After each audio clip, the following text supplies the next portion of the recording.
my God, you know.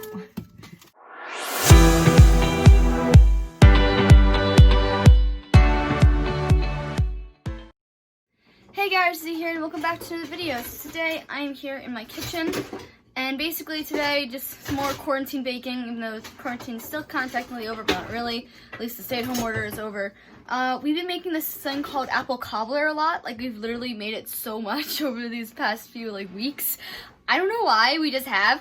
But yeah, we basically I decided today to kind of film us making it and just kind of doing that. It's really easy and simple. So you're gonna need some apples. You gotta wash them. We have 9 apples here in total. We split these bowls in half because we each peel them. So basically we're gonna peel all of these apples and then we are going to core them and then we're going to cut them and we'll go from there. Yeah. So you get your handy dandy peeler and you just start peeling away. We're going to take that off in a second. Take this off. We bought Macintosh apples, which we thought weren't going to taste so good last time. They actually tasted really good. We thought they were going to be mushy, but they turned out really good. We tried a few apples. Yeah. Right? We did Granny Smith's. Green apples and a mix between green apples and any kind of red apple. That's pretty good as well. I don't know, the sweeter apple and a sour apple, that's pretty good as well. But the Macintosh apples taste really, really good in this. Yeah, it was a good one. The first time we made it with all, when your brother came home from college, he had a whole lot of apples in his room. Yeah. And we just were like, what are we going to do with all these? And we made apple cobbler. Apple cobbler. We're gonna make apple pie. But we're like, you know what? Apple cobbler is easier because you don't make any crust. And less calories because there's no crust to deal with. So we tend to do this while we're watching some TV. Yeah. We just sit and peel and core and do our thing. So, okay. I always have trouble. There we go. Gotta go the right direction. Yeah, this is the strange little peeler. It's a little carrot guy. See? He's a little carrot.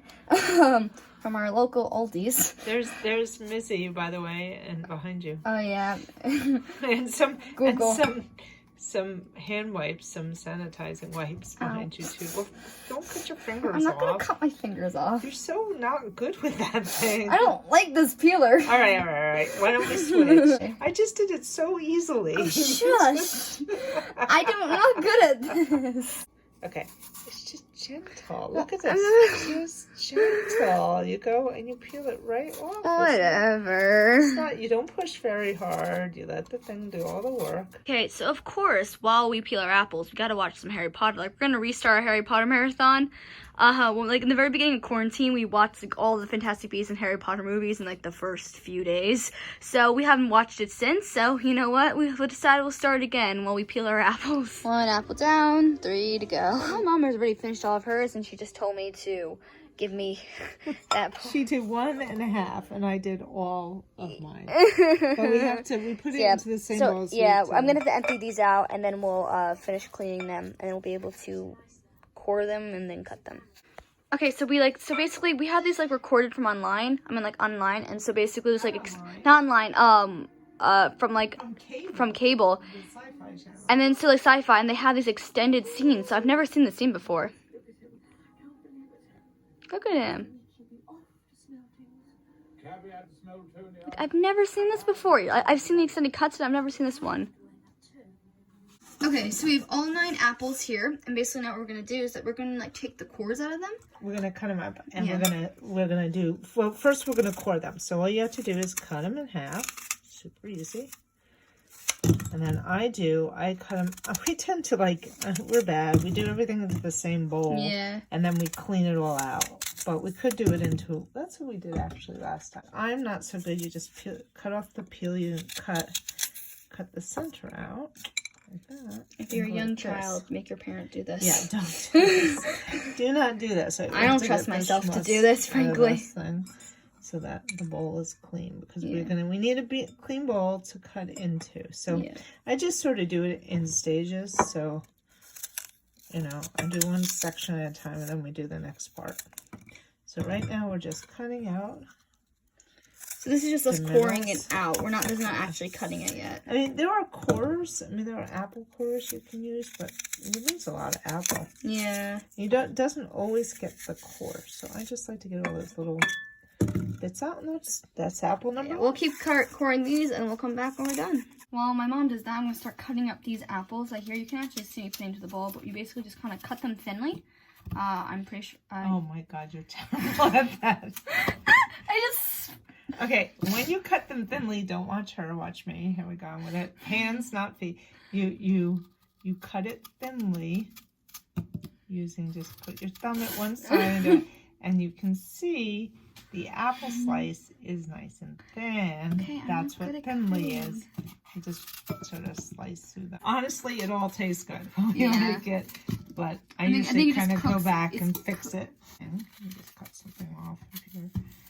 Yeah, not perfect. What? You're so scary. I think I'm more scared than scary. Oh my god, you know. I'm gonna cut this big chunky boy. I could just see.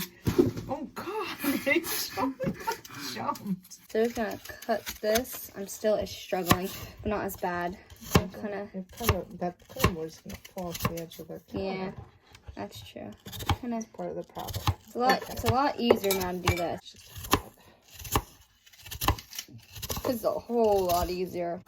So yeah, that's good. We'll cut some more. Okay, so we cut all the apples. Yes, this is a lot of apples. You do not need these many apples. This is like 1 1/2 recipe. Yeah, this is like a 1 1/2 recipe. You really do not need these many. So we're gonna be making. So basically, the thing we'll be doing next is adding tapioca. Keep this extra bowl quickly. And this extra bowl is going to be used for the topping. Tapioca. Tapioca, you need this. Minute tapioca is the secret to fruit pie, and you find this in like the pudding aisle because we just bought some more. My other box was like 10 years old. It lasted forever, and now we're going through it quickly. And here are the recipes and what you have to do. So we never add the butter. I think you're supposed to add butter or something to this too. Oh no. Sugar. I know. And here it does say like dot with a tablespoon. We never do that. We just do the tapioca. We always do 2 tablespoons. I reduce the sugar. I do a 1/2 cup of sugar because the apples are sweet. You don't need that much sugar. And then I don't like nutmeg. I just put a little cinnamon in. Yeah. That's it. Super easy. It's like 2 ingredients. From here to there. Just so we can mix the stuff up. They're all going in the same pan. We just don't have enough room for actual. We really need bigger bowls. So I'm going to put in tablespoon. I'm gonna do like a 1.5 tablespoons in each one. We're kind of just like if you really want to follow the instructions that clearly, I mean you can. Yeah, there's more. Yeah, probably should. Also this tapioca, this very it's like not salt. It's very like it's like little brown balls. And the one thing I did learn from my years of making fruit pies is that you got to get it a little wet and let it sit for a minute. Like just the apples do get it wet, but you need to even just like to have the bowl rinsed maybe a little bit wet before you start. So the tapioca has like a minute to dissolve. So what is this? Here's a 1/2 cup of sugar. Actually, I think that's a little much for the bowl. Put in a little less than 1/2 cup because we divided it in half. I don't want it super sweet. I'm gonna put it in these. Now, normally we'd have raisins. I don't think we have any. We can check to see. Oh yeah, we don't have any. We don't have any raisins. Sprinkle. I just do a sprinkle, cinnamon like that, a little bit. Yeah. And then, you know what? Maybe like it would be probably good to put in like a teaspoon of water. Put like a teaspoon of water, and just so you make sure the tapioca kind of make sure it's wet enough, so it kind of starts working and molding. Is that the word for it? It's not molding. Not molding.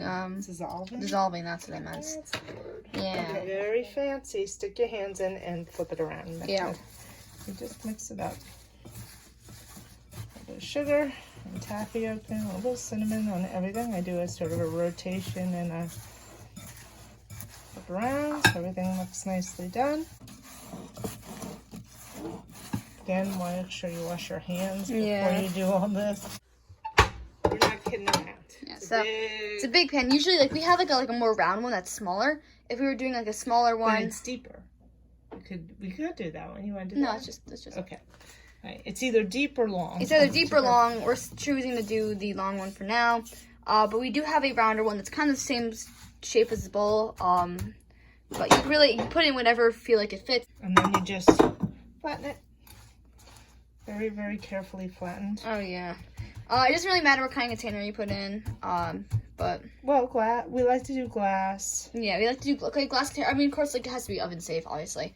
Okay, so now I'm gonna rinse one of these out because you don't need to have a million bowls. Nope, and it's also good to have a little bit of a wet bowl again. Yeah, like don't dry out your bowls, especially for this recipe. Because the next thing we'll be making is the topping, which really is like first like a crumble thing.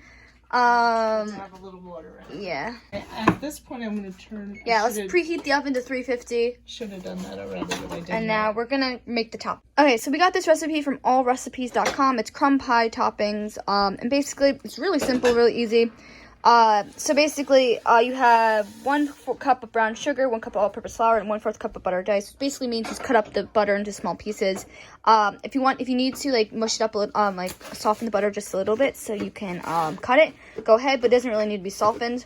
So basically, this is for one recipe. We're gonna do a recipe and a half. So instead of 1 cup brown sugar, I'll do 1.5 cup brown sugar and everything else. But really, you really only need one recipe. We just want a little bit more. This is the 1/4 cup butter, like normal, and we just had to add a little bit more. So basically, this is more than 1/4 cup. This is basically what we need for our 1.5 recipe. So basically, you're gonna need less than that. You're gonna need 1/4. If you're doing the recipe normal, you take half a stick of butter. Yes. But we're doing 1.5, so we need half a stick additional. Yeah. 2 more tablespoons off your cutting board, and you literally using the non-sharp part of the knife, so you don't dull your blade. You just literally scrape it into your bowl. Yippee. So that's the first thing you need. All the butter, of course, it'll break up into the bowl.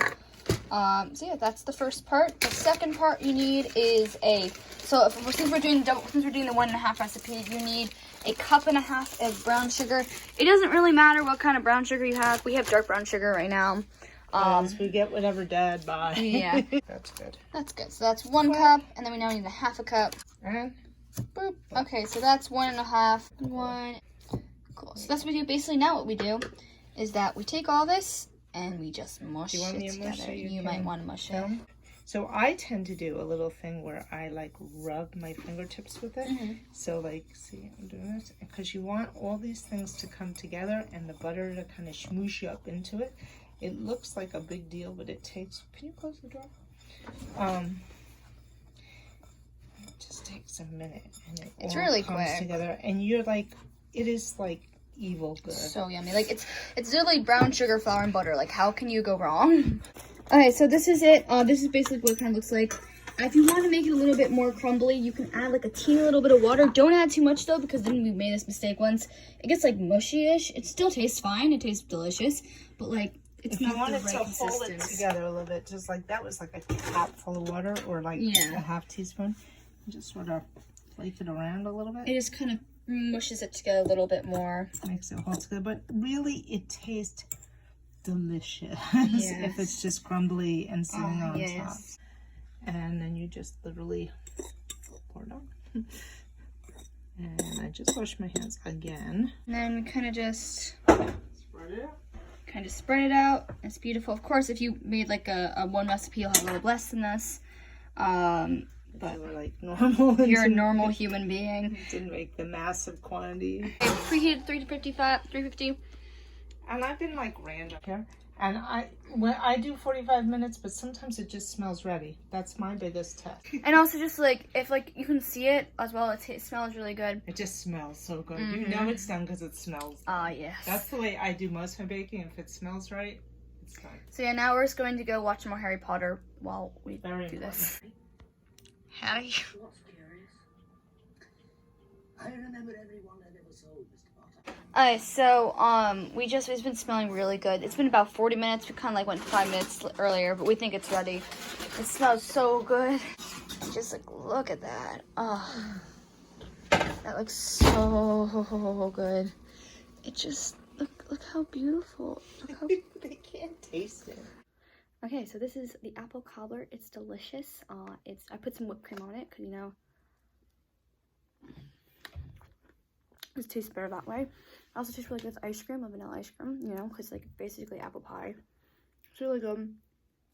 It's just with whipped cream. I just have a cup of it, but you can eat it whenever you want. So guys, thank you so much for watching this video. Please leave a like and a comment, subscribe if you're new. Comment if you've tried this, if you like it. And I'll see you guys in another video. Bye.